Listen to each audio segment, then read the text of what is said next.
So, welcome to the next edition of the Rare Business Podcast. With me today, I have Nick Francis, who is CEO and co-founder of Help Scout. Hey, Nick, how you doing? Wonderful. Thanks for having me, Adrian. You're very welcome. Now, Nick, for the benefit of our listeners and readers, can you tell us a bit about you and also a bit about the work that you do?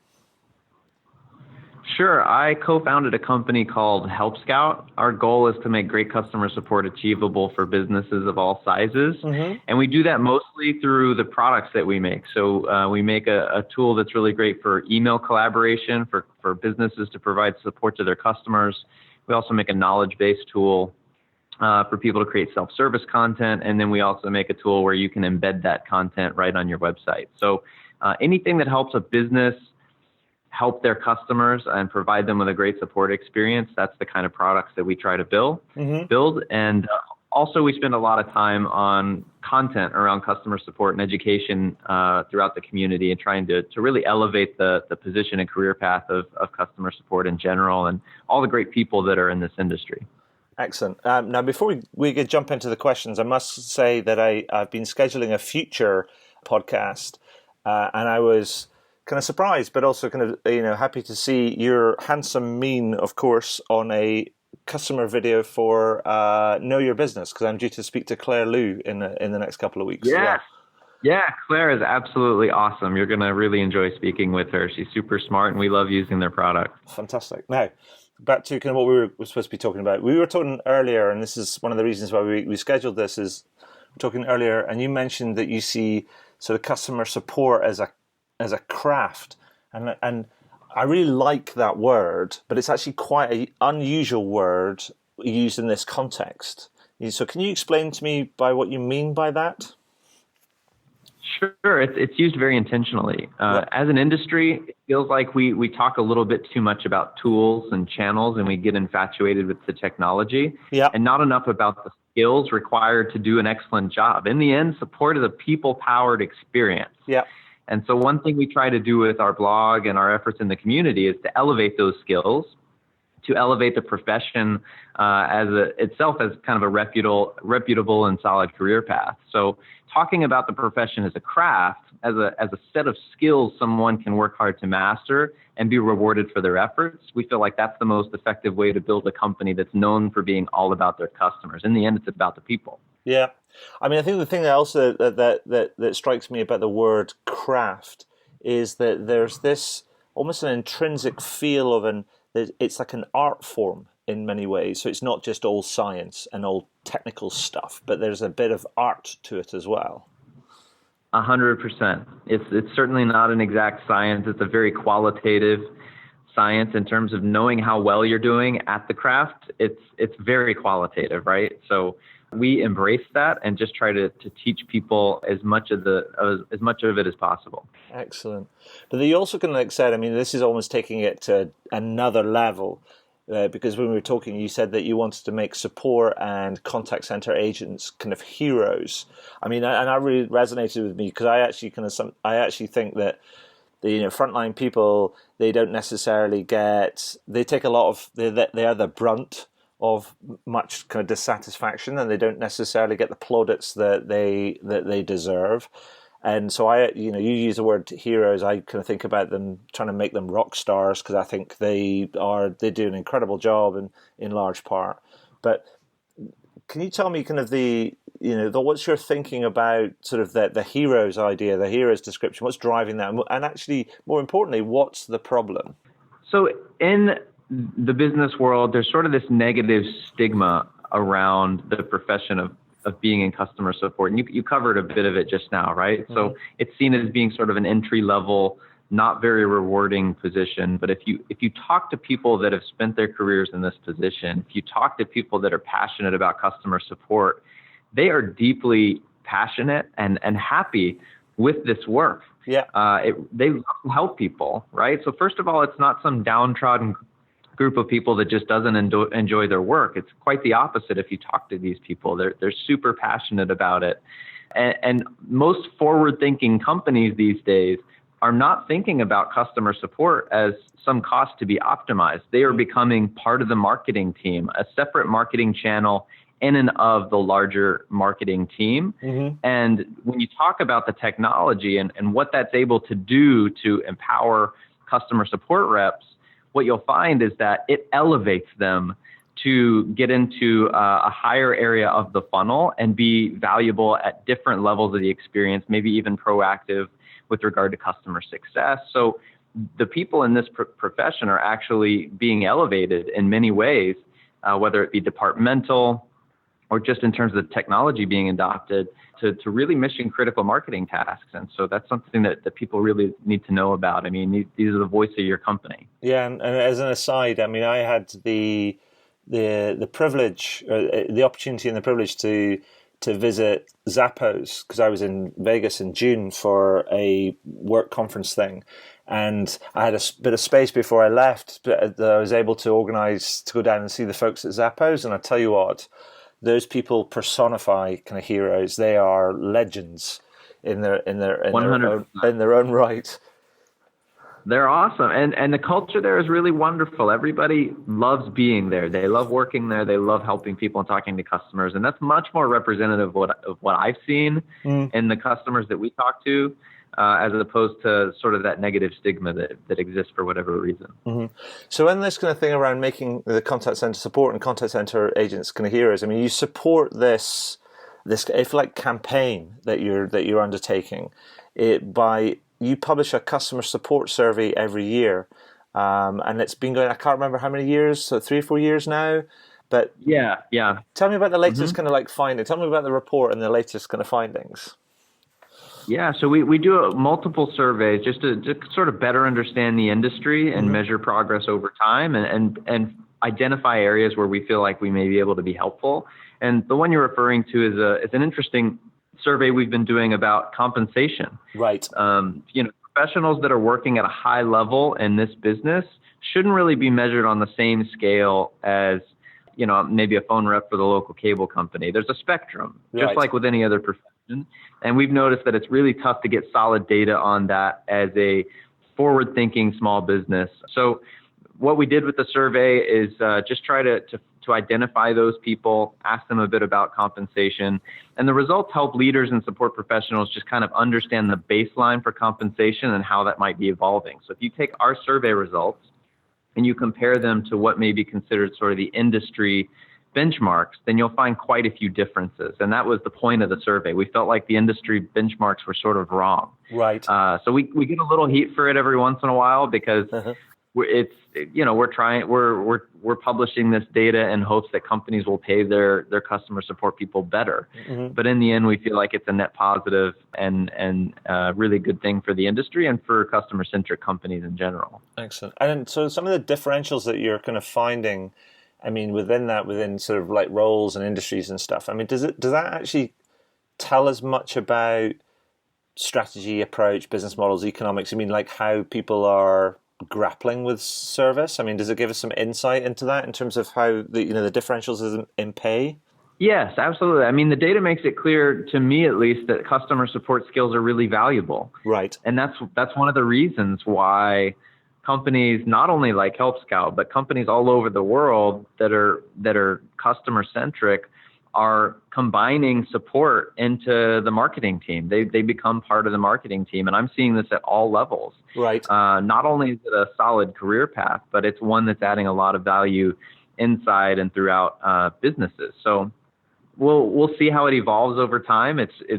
We still feel like it's pretty early on in the history of the survey, but it's already pointed out some very interesting trends. And do you think that actually what it's trying to do is kind of bust the myth that support people or contact center agents it's necessarily a low skill and kind of low paid kind of job? Because actually I looked at some of the data and I was thinking, wow, that's pretty decent for some of those roles. Yeah.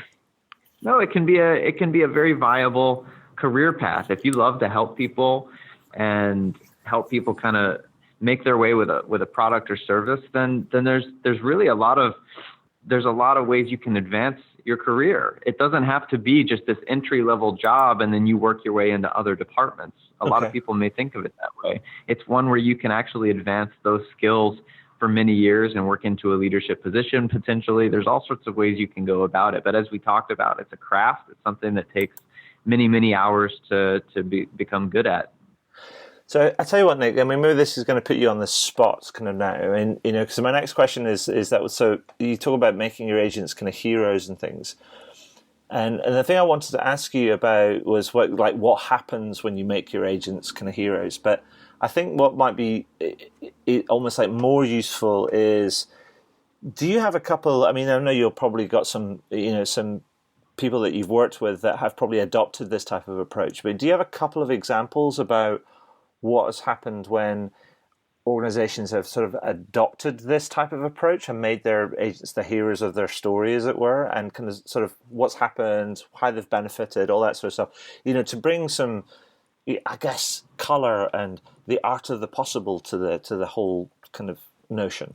You know, what I've found over and over, and I can mostly speak only from kind of firsthand experience in terms of what's happened at Help Scout, right. But when you elevate anybody in their position or craft, whether it's an engineer, a software engineer, a writer, a content writer, or a customer support person, it's all the same.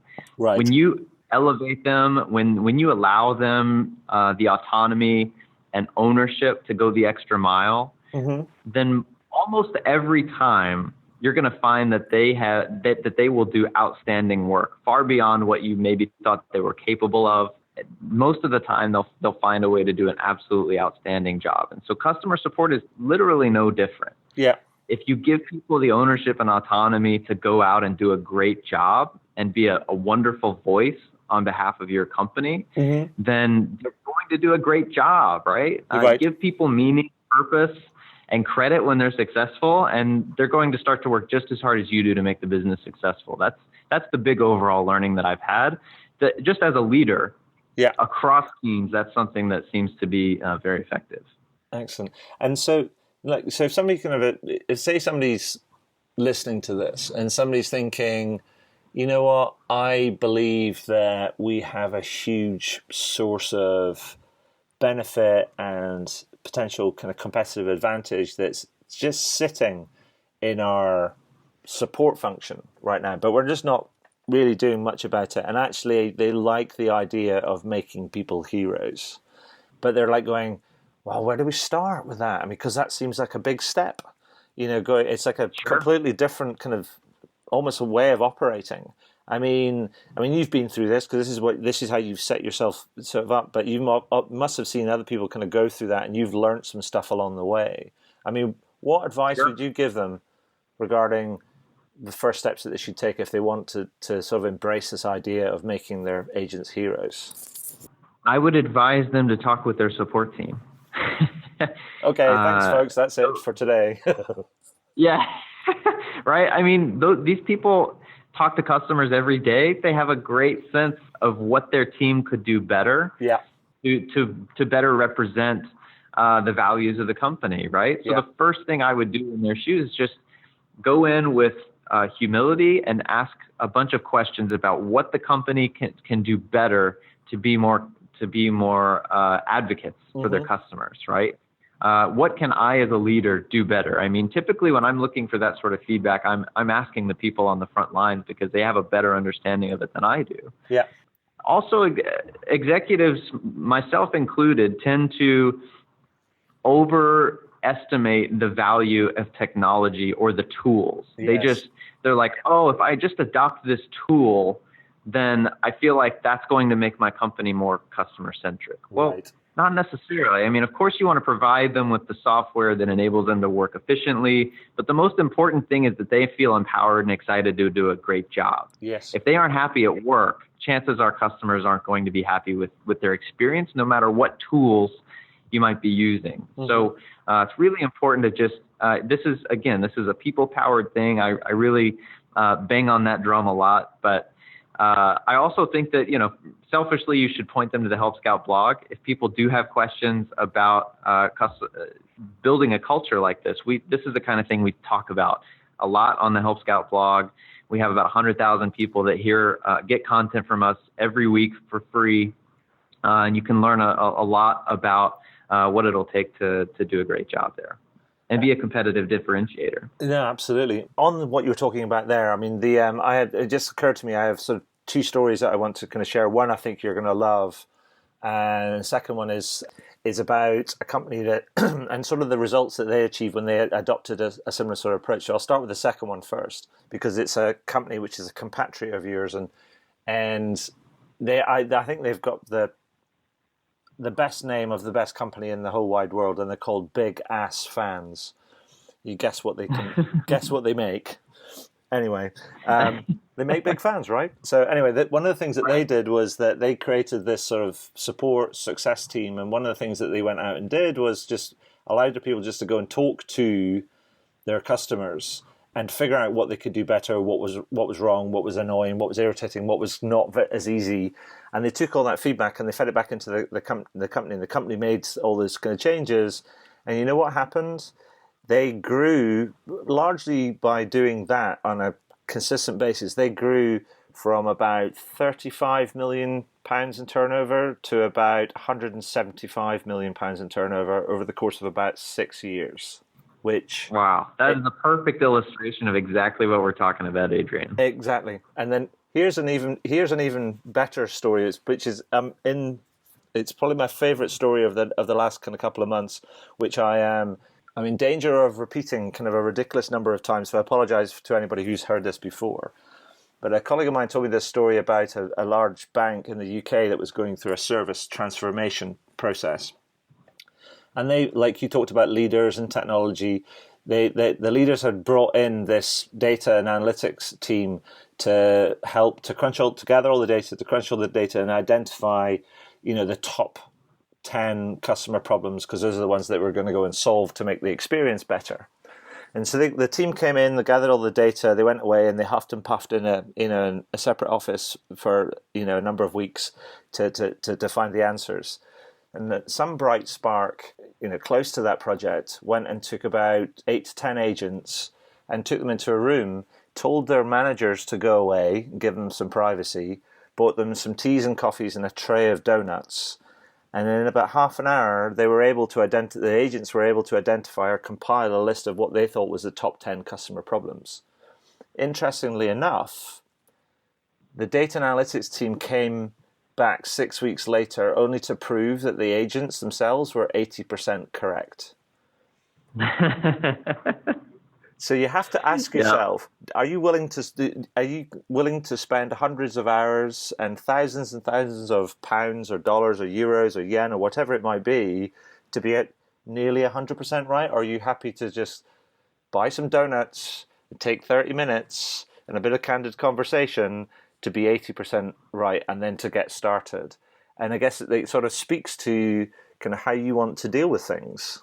Yeah, like we're not selling anything extraordinarily complex, right? Yeah. It's just about asking questions, being curious, and being willing to change the way your business functions to be more customer centric. It's really that simple. Just ask for feedback. I mean, so do you think that actually when you kind of to make that jump from being an agent to making your agents sort of heroes, do you think the first thing that you have to start with is actually you have to start from a position of respect and trust that they can know something that could help? 100%. And I say the word humility as well, because we as leaders tend to think that we've got a lot of the answers. But the further away I get from the customer over the last 6 years I've been doing this, I've gotten a little bit further from the customer, although I still talk to them every week.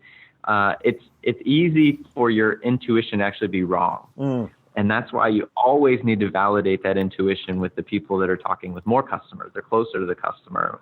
We think of customer support people being the voice of the company, but they also hear the voice of your customer. Sure. The most clearly. And that's the other side that we don't quite think of as much. Excellent. So, Nick, I mean, you're doing all this sort of stuff, and it's the campaign around kind of the making people kind of heroes, and I think I love that sort of idea. But so, what's the next big thing, the next big challenge for Help Scout? I mean, you're a fast-growing kind of business, but what's the thing as a CEO and co-founder? What's the thing on your horizon you're thinking that's our next big thing we've got to tackle? Yeah, it's been really interesting to monitor how customers like to communicate with with companies over the last few years in particular.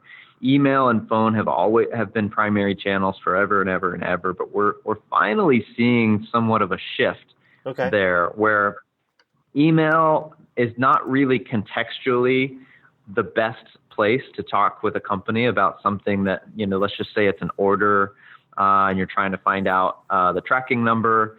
Contextually, email really isn't the best place for that conversation to happen. Right. A lot of times these conversations are starting to happen in more contextually relevant places, maybe in-app. So it could be via chat, could be via Facebook Messenger. A lot of e-commerce companies are getting involved there, where some of the messaging between a company and their customers is happening in different channels. And there's always been talk of omni-channel and all these different channels where you can be helpful to customers. But really in the last couple of years, we found the venue of these conversations starting to shift a little bit. And so we at Help Scout are thinking a lot about chat and in-app messaging and how we might be able to provide value along those lines that just feels a little bit more contextually relevant. So as soon as you hit a website, within a couple of clicks, you'd be able to not only find that tracking number, but ask a question with a real human being on the other side of it without really leaving the page or having to open up your email client. So little things like that.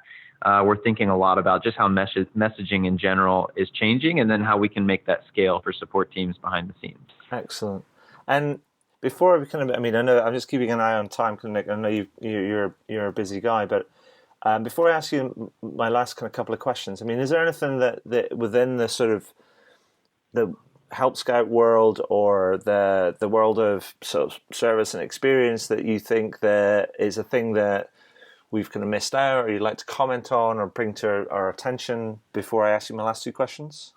No, the most important thing to me is not necessarily plugging our products, because again, it's not about the tools, but I would love to plug the blog and the resources. We've talked about some of that stuff today, the salary survey.